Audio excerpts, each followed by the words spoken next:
జయహో BC నినాదాలతో దద్దరిల్లుతోన్న ఆంధ్రప్రదేశ్.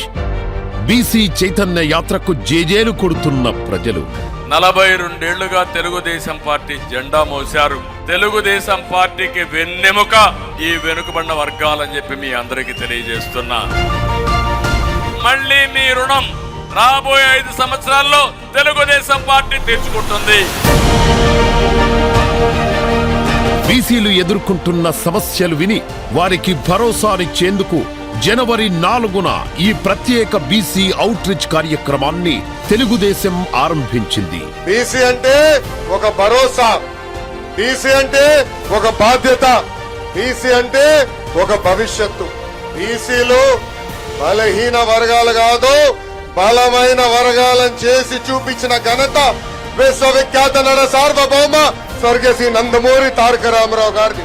ఆనాడు ఎంతో మంది బీసీ కుర్రోళ్ళకి అవకాశం ఇచ్చి చిన్న వయసులో మంత్రి వర్గానికి తీసుకొచ్చిన ఘనత అన్న ఎన్టీఆర్ది.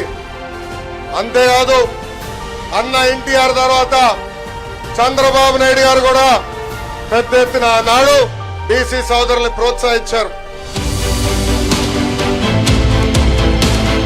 ఈ యాత్రలో దాదాపు 26,000 మందికి పైగా బీసీ నాయకులు, ఇన్ఫ్లుయెన్సర్లను, ప్రజలను నేరుగా కలుస్తున్నారు.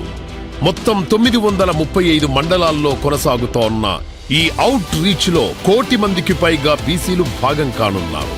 దేశ చరిత్రలో ఎన్నడూ చూడని విధంగా ఏకంగా 15 లక్షల మంది సమక్షంలో చారిత్రక బీసీ డిక్లరేషన్ ని చంద్రబాబు నాయుడు గారు, పవన్ కళ్యాణ్ గారు ప్రకటించారు. తెలుగుదేశం జనసేన బడుగు బలహీన వర్గాలకు, ప్రత్యేకంగా వెనుకబడిన వర్గాలకు అండగా ఉంటామని సమిష్టిగా ఈ రోజు ఒక డిక్లరేషన్ మీ ముందర పెడుతున్నాం. అందుకే అడుగుతున్నా, మిమ్మల్ని అందరినీ గట్టిగా చెప్పాలి, జై హో బీసీ, జై హో బీసీ, జై హో బీసీ. ఇది మనందరి నినాదం కావాలి, మనందరి విధానం కావాలి.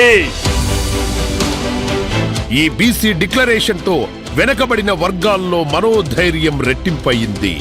రాష్ట్ర వ్యాప్తంగా మొత్తం 1874 క్లస్టర్లలో ఇప్పటి వరకు 450కి పైగా క్లస్టర్లు జయహో బీసీ సమావేశాలను పూర్తి చేసుకున్నాయి. బీసీ కులాలన్నిటికీ ఎంతసేపు యాచించే స్థాయి నుంచి శాసించే స్థాయిలో బీసీ కులాలు ఉండాలని మనస్ఫూర్తిగా ఆకాంక్షించేవాడిని, కోరుకునేవాడిని. 1 కోటి మంది బీసీలను కలుసుకొని వారిని ఏకం చేసేందుకు సాగుతోన్న జయహో బీసీ చైతన్య యాత్రకు ప్రజలు బ్రహ్మరథం పడుతున్నారు.